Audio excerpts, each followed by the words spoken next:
नमस्कार, स्वागत है आपका। खबरें भी तक देख रहे हैं आप। मैं आपके साथ मुमताज खान। मैं हाजिर हूं उस वक्त अपनी बेहद खास पेशकश लेकर आपके दरमियान, जिसका नाम है खबर की तह तक। इस कार्यक्रम के जरिए हमारा मकसद है उन तमाम अहम खबरों की तह तक पहुंचे हम, जो सीधे आम आदमी के सरोकार से जुड़ी होती हैं। और इसमें हमारी मदद करते हैं हमारे मुख्तलिफ ब्यूरो हेड्स, हमारे तमाम सीनियर साथी।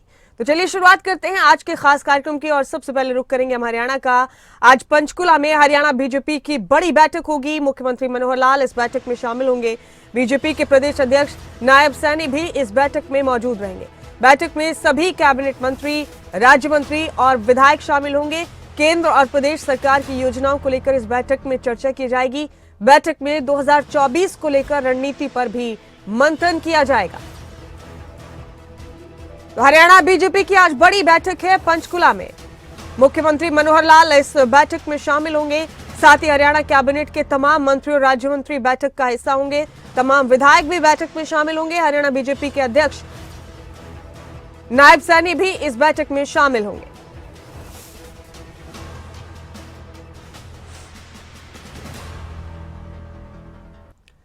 और हमारे साथ हमेशा की तरह हमारे तमाम साथी जुड़ चुके हैं। उत्तराखंड से हमारे ब्यूरो चीफ राव शफात अली हमारे साथ बने हुए हैं। राव शफात, बहुत स्वागत है आपका हमारे इस खास कार्यक्रम में। प्रदीप ठाकुर शिमला से हमारे ब्यूरो चीफ हमारे साथ जुड़ चुके हैं। प्रदीप, आपका भी बहुत स्वागत है। और हमारे पॉलिटिकल एडिटर अनिल मोर भी हमारे साथ जुड़ चुके हैं। अनिल, आपका भी बहुत बहुत स्वागत है। अनिल, ये बेहद अहम खबर पहुंचाई हम अपने दर्शकों तक। हरियाणा बीजेपी की आज बेहद अहम बैठक होने वाली है पंचकुला में। बीजेपी के तमाम पदाधिकारी, तमाम कैबिनेट मिनिस्टर्स, प्रदेश अध्यक्ष, खुद मुख्यमंत्री मनोहर लाल इस बैठक की अध्यक्षता करेंगे। सब लोग मौजूद रहेंगे। जाहिर सी बात है 2024 को लेकर कोई कोताही बरतने के मूड में नहीं है पार्टी, और इसी वजह से ये बैठक का आयोजन किया गया है। तफसील से इस बैठक के बारे में आपके जरिए अपने दर्शकों को बताना चाहेंगे अनिल।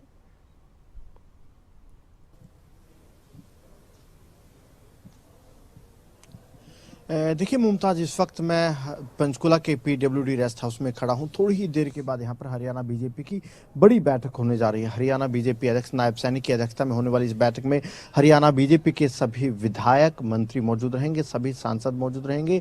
केंद्र में जो हरियाणा के मंत्री है वो भी इस बैठक में मौजूद रहेंगे। इसके अलावा अगर बात करें, हरियाणा बीजेपी के सभी जिला अध्यक्ष, जिला प्रभारी, लोकसभा विस्तारक मौजूद रहेंगे। 2019 में हरियाणा बीजेपी के जो उम्मीदवार रहे थे वो सभी नेता बैठक में मौजूद रहेंगे। मुख्यमंत्री मनोहर खास तौर से इस बैठक में उपस्थित रहेंगे। इसके अलावा हरियाणा बीजेपी प्रभारी विप्लव देव, संगठन महामंत्री, वो भी इस बैठक में मौजूद रहेंगे। बैठक सुबह 11 बजे शुरू होगी। मुख्यमंत्री बैठक शुरू होने के थोड़ी देर के बाद बैठक में पहुंचेंगे। बैठक में तकरीबन 176 नेताओं की लिस्ट बनाई गई है। वो 176 नेता इस बैठक में मौजूद रहेंगे। तो आप अंदाजा लगा सकते हैं कि जब हरियाणा बीजेपी के जो जितने भी बड़े नेता वो इस बैठक में मौजूद रहेंगे तो बैठक काफी महत्वपूर्ण है। बैठक के अगर एजेंडे की बात करें, क्योंकि देश भर में बीजेपी की तरफ से विकसित भारत संकल्प यात्राएं चलाई जा रही है।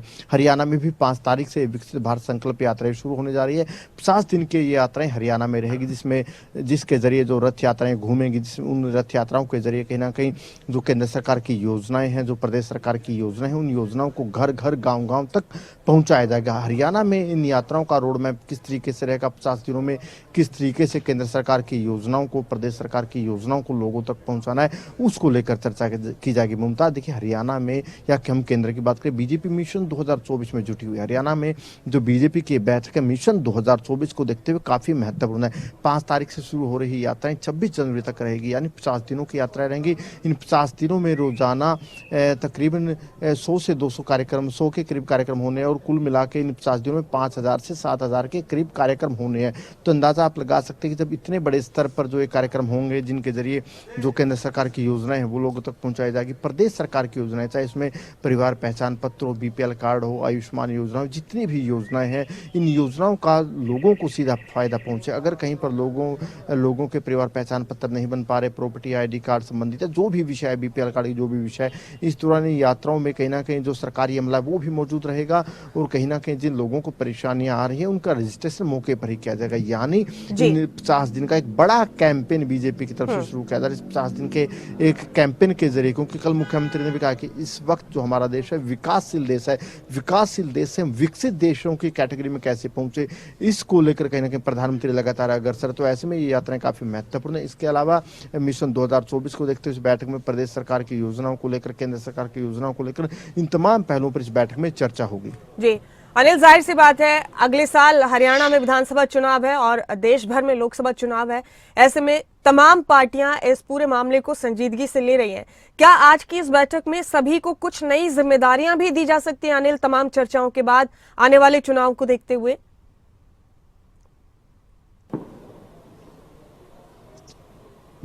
देखिए, क्योंकि जो आज की बैठक है, जैसे मैंने आपको बताया मुमताज, तकरीबन पौने 200 नेताओं की लिस्ट बनाई गई है। मुख्यमंत्री मनोहर लाल खासतौर से मौजूद रहेंगे, प्रभारी संगठन मंत्री रहेंगे, सभी सांसद, विधायक, जिलाध्यक्ष, जिला प्रभारी, लोकसभा विस्तारक मौजूद रहेंगे, यानी हरियाणा बीजेपी के तमाम बड़े नेता मौजूद रहेंगे। इस बैठक के जरिए कहना कि जो केंद्र सरकार की बड़ी उपलब्धियां हैं, प्रदेश सरकार की बड़ी उपलब्धियां हैं, इन उपलब्धियों को इन 50 दिनों में लोगों तक कैसे पहुंचाया जाए, गली गली, मोहल्ले मोहल्ले, गाँव गाँव, वार्ड वार्ड, किस तरीके से इन योजनाओं को पहुंचाया जाए। तो ऐसे में जो हरियाणा बीजेपी के तमाम बड़े नेता मौजूद रहेंगे, चाहे विधायक है, सांसद है, जिलाध्यक्ष है, जिला प्रभारी, इन नेताओं की जिम्मेदारियां तय की जा सकती है कि किस तरीके से जो कार्यक्रमों की रूपरेखा रहेगी, जो रथ यात्राएं प्रदेश भर में घूमेंगी, उन रथ यात्राओं के जरिए जहां जो योजनाओं का कहीं ना कहीं प्रचार किया जाएगा, लोगों की समस्याओं को मौके पर दूर किया जाएगा। तो ऐसे में कहने का जो तमाम नेता यहाँ पर मौजूद रहेंगे, उनकी भी कहीं ना कहीं जिम्मेदारी तय की जाएगी कि यात्राओं के जरिए सरकार की, केंद्र सरकार की, प्रदेश सरकार की योजनाओं को लोगों तक पहुंचाया जाए और कहीं ना कहीं गली गली, वार्ड तक जाने का जो सरकार है वो काम करने जा रही है। शुक्रिया अनिल आपका इस तमाम अहम जानकारी के लिए, इस खबर की तह तक पहुंचने के लिए बहुत बहुत शुक्रिया आपका। और यहाँ हम रुख करेंगे उत्तराखंड का। उत्तराखंड के उत्तरकाशी टनल रेस्क्यू अभियान का आज 13वां दिन है और आपको बता दें कि रेस्क्यू ऑपरेशन में अभी तक कामयाबी नहीं मिली है। सुरंग को लेकर ड्रिलिंग का काम जारी है। कल रात को मशीन के खराब होने के चलते ड्रिलिंग का काम रुक गया था। आज टनल से बाहर आ सकते हैं 41 श्रमिक। मुख्यमंत्री पुष्कर सिंह धामी उत्तरकाशी में ही मौजूद हैं। इस पूरे ऑपरेशन को खुद अपनी आंखों से देख रहे हैं मुख्यमंत्री पुष्कर सिंह धामी। इस खबर पर हम रुख करेंगे हमारे उत्तराखंड से ब्यूरो चीफ राव शफात अली का। राव शफात, कल का दिन बड़ी उम्मीदें लेकर आया था कि कल रेस्क्यू ऑपरेशन पूरा हो जाता और सभी को बाहर निकाल लिया जाता, लेकिन कुछ चीजें लोगों के हाथ में नहीं होती है। ड्रिलिंग मशीन खराब हो गई थी कल जब रात को ड्रिलिंग का काम किया जा रहा था और इस वजह से उस वक्त ऑपरेशन को रोकना पड़ा। लेकिन आज कितनी उम्मीदें हैं? आज श्रमिकों को बाहर निकाल लिया जाएगा बताया जा रहा है। बहुत उम्मीदें हैं। आज के दिन से भी मुख्यमंत्री पुष्कर सिंह धामी खुद इस पूरे ऑपरेशन पर नजर बनाए हुए हैं, वहां मौजूद रहकर। क्या अपडेट है राव शफात आपके पास? आपके जरिए कितनी राहत की खबर हम अपने दर्शकों को पहुंचा सकते हैं? मुमताज खान, देखिए बहुत चुनौतीपूर्ण ये रेस्क्यू चल रहा है, बहुत बड़ा रेस्क्यू है, तो जो बाधाएं हैं वो भी बहुत बड़ी है। आखिरी चरण में रेस्क्यू है, लेकिन आखिरी चरण में ही सबसे ज्यादा बाधाएं आ रही हैं। जो मशीन ड्रिलिंग कर रही है, क्योंकि बहुत लंबा ड्रिलिंग है, 45 मीटर का ड्रिलिंग हो चुका है, अभी तक जो जानकारी है करीब 12 मीटर की ड्रिलिंग अभी बची है। और हालांकि देर रात भी रेस्क्यू कार्य जारी था, आज सुबह से भी जारी है और 1.8 जो मीटर की दूरी है वो भी ड्रिलिंग उसमें की गई है। लेकिन क्योंकि तकनीकी दिक्कतें अब सबसे ज्यादा आ रही हैं, इस वक्त जहां ड्रिलिंग हो रही है वहां मलबा बहुत ज्यादा और मलबे के साथ जो आयरन है, आयरन की रॉड्स हैं वो बहुत ज्यादा है। तो 45 मीटर के दायरे में क्योंकि 800 mm का पाइप डाला गया था और मशीन को एक 6 मीटर का एक पाइप डालने के बाद ड्रिलिंग करनी पड़ती है। 6 मीटर की जब ड्रिलिंग हो जाती है तो उसमें वापस उसको लाने के लिए मशीन में दूसरा पार्ट्स जोड़ने के लिए 4 घंटे का वक्त लगता है। आप समझिए कि 6 मीटर की ड्रिलिंग के लिए कम से कम 8 से 10 घंटे का वक्त लग जाता है और धीरे धीरे ये कामयाबी मिल भी रही थी। लेकिन अब लास्ट मोमेंट पर जो लास्ट का चरण है इस पाइप को डालने का, वहां दिक्कतें आ रही हैं सरियों के आने से। बहुत सारे ऐसे आयरन के पीसेस हैं जो उस ड्रिल को चलने नहीं दे रहे थे और मशीन को रोका गया। उसके बाद जो कार्मिक है अलग अलग एजेंसीज के, एनडीआरएफ के, तो अंदर उस पाइप के, क्योंकि रेंकर के अंदर जाना था, 45 मीटर का दायरा, आप समझ सकते हैं कितना खतरनाक और खतरनाक तरीके से अंदर जाना और फिर अंदर जाकर के देखना कि आखिर उस ड्रिल के सामने कौन सी वस्तु थी। तो वो धातु थी, क्योंकि आयरन का काम इसमें हुआ था टनल में, तो उसको काटे जाने का काम किया गया। हाँ। लेकिन वो कामयाबी नहीं मिली, उसमें बहुत लंबा वक्त लग गया। उसके बाद 2 और कर्मी गए अंदर, गैस कटिंग से करने की कोशिश की गई, लेकिन अंदर पाइप के 800 mm का जो पाइप है उसमें गैस बन गई, तो वापस उनको आना पड़ा। उसके बाद धीरे धीरे उसको काटा गया और काटने के बाद कामयाबी मिली, लेकिन 1.8 मीटर तक ही आगे तक ये ड्रिल बढ़ी है। अब क्योंकि 4-4 घंटे का वक्त लगता है, वापस ड्रिल को लाना है अंदर से, वापस भेजना, ये बहुत तकनीकी पहलू है जिसकी दिक्कतें आ रही हैं। लेकिन इसके बावजूद भी रेस्क्यू का काम चल रहा है। मुख्यमंत्री पुष्कर सिंह धामी नजर बनाए हुए हैं, अंदर 41 जो श्रमिक है उनसे बातचीत हो रही है और खास बात है कि उनके लिए खाने का सामान, उनके लिए ऑक्सीजन तमाम चीजों की अंदर व्यवस्था की जो जा रही है। लोग और एक जो अंदर वीडियो जो लोग कैमरा, फंसे हुए हैं राव शफात, क्या वो सब ठीक हैं? किसी की तबीयत तो खराब नहीं है? हमने कई तस्वीरें भी देखी, मुख्यमंत्री पुष्कर सिंह धामी ने अंदर फंसे लोगों से बात भी की है। क्या सब लोग खैरियत से हैं? मुमताज देखिए, इस वक्त में क्योंकि धैर्य खो देता है व्यक्ति, और एक लंबा वक्त भी हो चुका है, 13 दिन आज बीत चुके हैं, तो मुख्यमंत्री पुष्कर सिंह धामी कल ही पहुंच गए थे। अपना एक अस्थायी कैंप कार्यालय उन्होंने वहां बनाया और श्रमिकों से उन्होंने ऑडियो वीडियो बातचीत की। हम्म। उन्होंने उनको सांत्वना दी और धैर्य रखने के लिए कहा। उन्होंने कहा कि पूरा देश आपका इंतजार कर रहा है और तमाम एजेंसीज आपको बचाने में जुटी हैं, और आप बेफिक्र रहिए और कुछ ही घंटों का वक्त है, आप जब बाहर आ जाएंगे। तो ये धैर्य की बात है, मुख्यमंत्री ने उनकी हौसला अफजाई की। इसके साथ जितने भी केंद्र के बड़े अधिकारी हैं वो वहां पर मौजूद है, ऑडियो वीडियो से बात चल रही है। कुछ थोड़ा सा स्वास्थ्य की परेशानी कुछ एक कार्मिकों को थी, उनको मेडिसिन भेजी गई, अभी वो ठीक है, लेकिन बस अपील यही है कि जल्द से जल्द उनको बाहर निकाला जाए। एक गब्बर सिंह नेगी है उनके साथ जो लीड कर रहे हैं तमाम मजदूरों को, तो वो वहां पर कीर्तन करते हैं, थोड़ा सा समय उनका व्यतीत हो जाए, ये तमाम चीजें वो गब्बर सिंह नेगी के नेतृत्व में हो रही हैं। तो धैर्य बंधाया है गब्बर सिंह नेगी ने भी। इस वक्त वो भी अंदर गुफा में ही है, उत्तराखंड के ही रहने वाले हैं। तो अभी हाल फिलहाल की बात करें तो सभी जो कार्मिक हैं ठीक है, और बाहर की जो व्यवस्थाएं हैं उनका जिक्र पहले भी हो चुका है कि यहाँ हेल्थ सुविधाएं बिल्कुल पुख्ता की गई हैं, अस्पताल तैयार है, 30 एम्बुलेंस तैयार है, अस्थायी अस्पताल तैयार है, अगर एयर ड्रॉप किया जाता है मजदूरों को बाहर निकालने के बाद तो एम्स की व्यवस्थाएं तैयार है। तो तमाम चीजें हैं, लेकिन आज उम्मीद है कि आज धीरे धीरे ये जो रेस्क्यू आगे बढ़ रहा है, जिसकी बहुत कम दूरी रह गई, आज ये रेस्क्यू पूरा होगा और बहुत जल्द जितने भी कर्मी के वो बाहर आएंगे। तो फिलहाल क्या ड्रिलिंग का काम लगातार जारी है राव शफात? अभी जबकि आप ये जानकारी दे रहे हैं, इस वक्त भी ड्रिलिंग का काम लगातार जारी है? जी, एक बार फिर से स्टार्ट किया गया है ड्रिलिंग के काम को, और धीरे धीरे से, क्योंकि ड्रिलिंग क्योंकि आगे की तरफ बहुत आयरन है तो उनको बार बार काटना पॉसिबल नहीं, क्योंकि दो व्यक्ति जब अंदर जाते हैं उस 800 एम के पाइप में, तो क्योंकि मैनुअल अगर उसको काटा जाए तो बहुत दिक्कत होती है, लेकिन ड्रिल अगर उसको काटते तो ड्रिल के खराब होने की संभावना होती है, क्योंकि मशीन जो आगर मशीन है, अमेरिकन आगर मशीन, वो जी। 2 से 3 बार खराब भी हो चुकी है, उसके पार्ट्स से बदले गए। दिल्ली से उसके जो मैकेनिक है उनको हेलीकॉप्टर से बुलाया गया, उन्होंने उसके पार्ट्स को बदला। और सबसे दूसरी एक समस्या आ रही है कि जिस प्लेटफॉर्म पर ये मशीन रुकी हुई है तो वहां पर भी थोड़ी सी दरारें देखी जा रही हैं, क्योंकि एक हैवी मशीन होती है, हैवी इक्विपमेंट है ये, और बड़ी मशीन होती है, तो इसके जो प्लेटफॉर्म होता है बहुत मजबूत होना चाहिए। और तीसरी बात यह है क्योंकि सुरंग के अंदर, टनल के अंदर खतरा भी बहुत है। इस वक्त जहां मलबा है कहीं वो वाइब्रेट ना हो जाए, और ड्रिल करने के साथ साथ क्योंकि वाइब्रेशन होता है तो दूसरी तरफ का हिस्सा जहां पर इस वक्त कर्मी काम कर रहे हैं बाहर की तरफ रेस्क्यू के लिए जो टीम जुटी है, उनको कोई खतरा ना हो। तो बहुत ही सचेत होकर के कदम बढ़ाया जा रहा है और धीरे धीरे से ड्रिल को किया जा रहा है ताकि कोई और खतरा आगे ना बढ़े और मजदूरों तक पहुंचा जा सके। जी राव शफात, बेहद शुक्रिया फिलहाल आपका इस जानकारी को हमारे दर्शकों तक पहुंचाने के लिए। हम आपसे अपडेट्स लेते रहेंगे। बहुत शुक्रिया आपका इस खबर की तह तक पहुंचने के लिए। और यहाँ हम रुक करेंगे हिमाचल प्रदेश का। शिमला से बड़ा अपडेट दे रहे हैं अपने दर्शकों को। नगर निगम के मेयर और डिप्टी मेयर चुनाव से जुड़ी ये बड़ी खबर है इस वक्त की। नगर निगम में विधायकों को वोटिंग का अधिकार दिया गया है। धर्मशाला, पालमपुर, मंडी और सोलन में चुनाव होने हैं और इसी को देखते हुए विधायकों को वोटिंग का अधिकार दिया गया है, जिसके बाद अब कांग्रेस पर हमलावर है बीजेपी।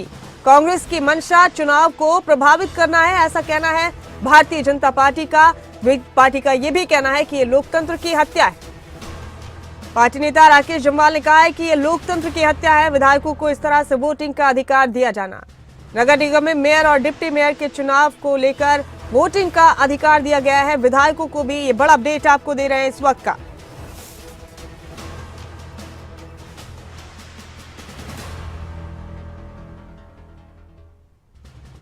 कांग्रेस की वर्तमान की सरकार द्वारा लोकतंत्र की हत्या की जा रही है, धज्जियां उड़ाई जा रही है। हिमाचल प्रदेश में नगर निगम के मेयर और डिप्टी मेयर का टेन्योर 2.5 वर्ष का रहता है। 2.5 वर्ष के बाद फिर से नए मेयर और डिप्टी मेयर का चुनाव होता है।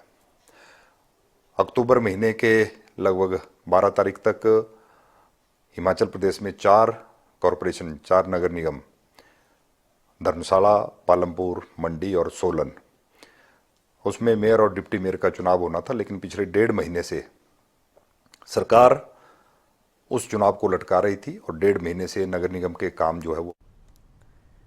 प्रदीप ठाकुर हमारे ब्यूरो हेड शिमला से इस खबर पर हमारे साथ जुड़ चुके हैं। प्रदीप, हिमाचल प्रदेश में आए रोज किसी न किसी मामले को लेकर वार पलटवार का सिलसिला शुरू हो जाता है। अब नगर निगम के मेयर डिप्टी मेयर चुनाव में विधायकों को वोटिंग का अधिकार दिए जाने को लेकर बीजेपी बेहद नाखुश है।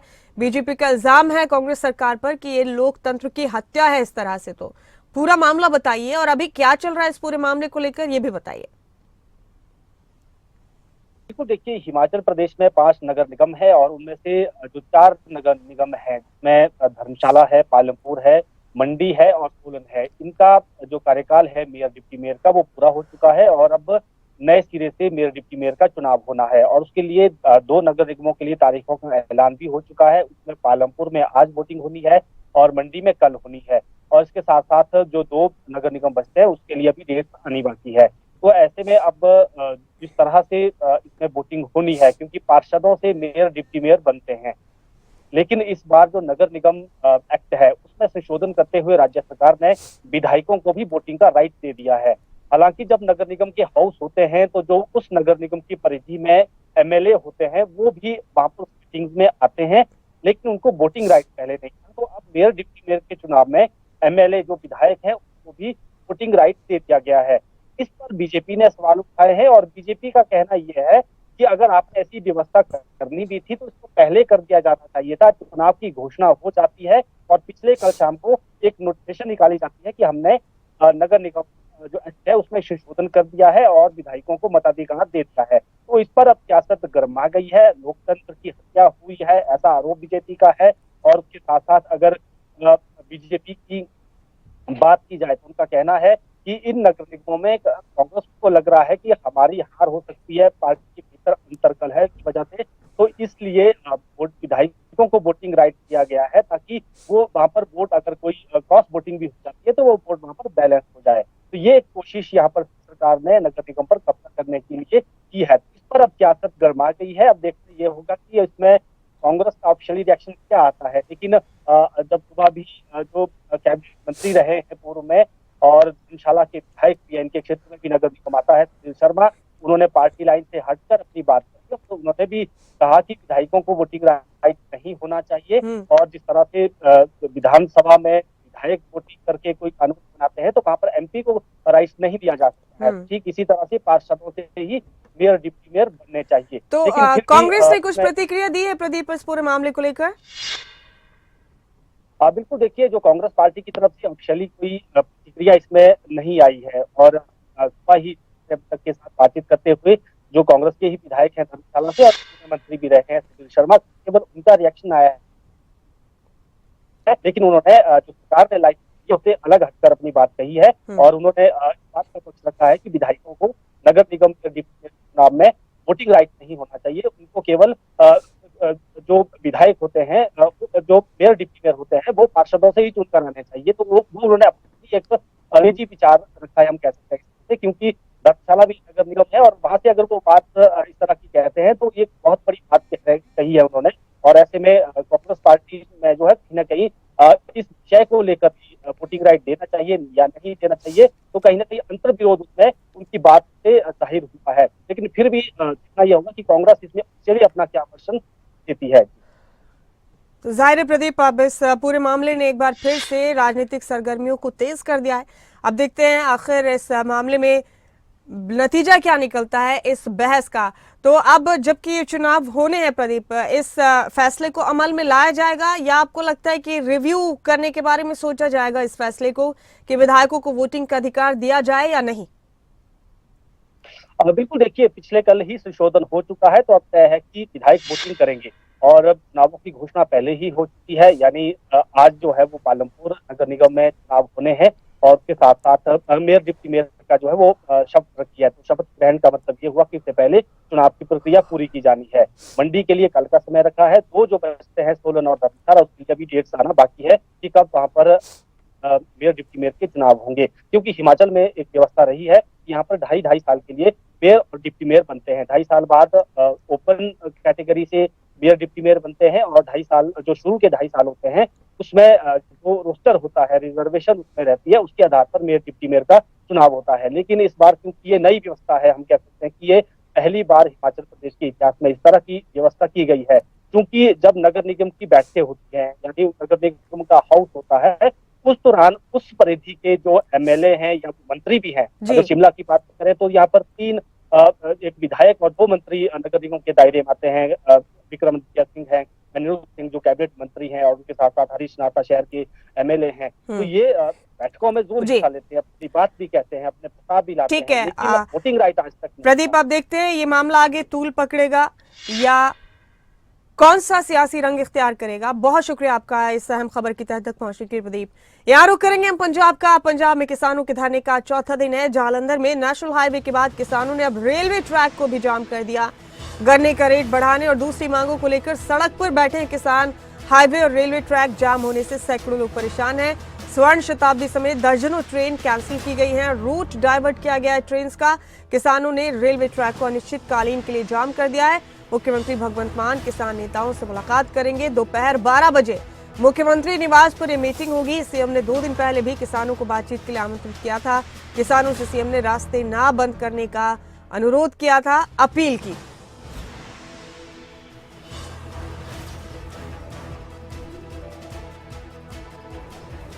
तो ये बड़ा अपडेट आपको पंजाब से दे रहे हैं। मुख्यमंत्री की अपील नहीं मानी थी 2 दिन पहले भी किसानों ने। अब जालंधर में नेशनल हाईवे के बाद किसानों ने रेलवे ट्रैक को भी जाम कर दिया, जिसकी वजह से बड़े पैमाने पर ट्रेन बाधित हुई हैं। कुछ ट्रेन को रद्द करना पड़ा है, कुछ का रूट डाइवर्ट किया गया है। इस बीच बड़ी खबर यह है कि मुख्यमंत्री भगवंत मान के साथ दोपहर 12 बजे मुख्यमंत्री निवास में किसानों की बैठक होने वाली है। 2 दिन पहले भी मुख्यमंत्री भगवंत मान ने किसानों को बातचीत के लिए आमंत्रित किया था। हरसिमरत पॉल मेरे साथी इस खबर पर जुड़ चुकी है हमारे साथ। हरसिमरत, लगातार कई रोज से आपके जरिए में अपने दर्शकों को पंजाब से अपडेट पहुंचा रहे हैं। किसान गन्ने की कीमतों को लेकर, एमएसपी को लेकर धरना प्रदर्शन पर हैं। आज चौथा दिन है।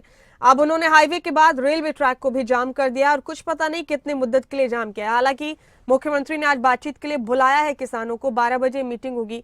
क्या अपडेट है हरसिमरत आपके पास? मुख्यमंत्री की अपील को तो नहीं माना किसानों ने?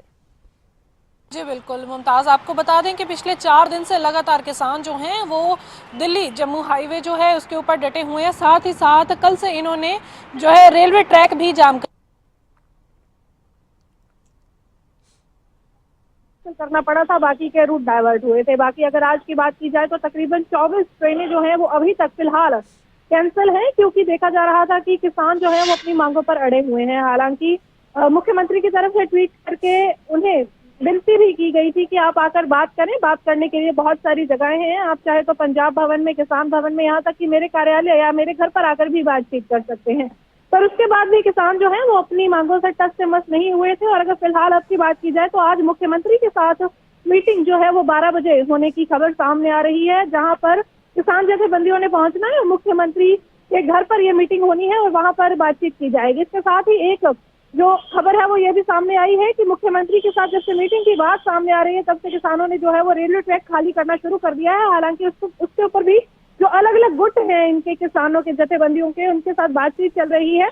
तो उनमें से कुछ ने रेलवे ट्रैक से हटना शुरू कर दिया। पर हाँ, हाईवे की जहाँ तक बात है तो वहाँ का उनका कहना है कि हाईवे से जाम हटाया जाएगा या नहीं, या हाईवे को खोला जाएगा या फिर नहीं, इसको लेकर के जब मीटिंग के बाद कोई डिसीजन आएगा उसमें ही यह फैसला लिया जाएगा। और पिछले दिनों की अगर बात की जाए तो हाल ही में जब पिछले साल की गन्ने के रेटों की बात करें तो 20 रुपए बढ़ाए गए थे। इस साल फिर किसान जो है वो गन्ने के रेटों को बढ़ाने की बात कर रहे हैं। इसको लेकर के ये जो सारा कूच है वो किया गया था। और आपको ये भी बताएं कि किसानों ने 26 तारीख से 26, 27, 28 को भी चंडीगढ़ कूच करने, सीएम रिहाइश पर धरना देने की बात कही है। तो ऐसे में मुख्यमंत्री द्वारा जब बुलाया गया है किसानों को तो वाकई देखने के काबिल होगा कि आखिरकार मुख्यमंत्री के साथ जो बैठक रहती है उसमें क्या नतीजा निकलता है। जी, देखते हैं आज इस बैठक का क्या नतीजा निकलेगा। किसान मानेंगे मुख्यमंत्री की बात या अपनी जिद पर अड़े रहेंगे? बेहद शुक्रिया हरसिमरत आपका इस खबर की तह तक पहुंचने के लिए, बहुत बहुत शुक्रिया। तो इसी के साथ हमारे आज के खास कार्यक्रम खबर की तह तक में फिलहाल मेरे साथ इतना ही। अपने सभी साथियों का शुक्रिया अदा करती हूँ कि सभी इन खबरों की तह तक पहुंचे। बहुत शुक्रिया आप सभी का। फिलहाल इस कार्यक्रम में इतना ही, मुझे दीजिए इजाजत, लेकिन तमाम अहम खबरों के लिए आप बने रहे खबरें अभी तक के साथ।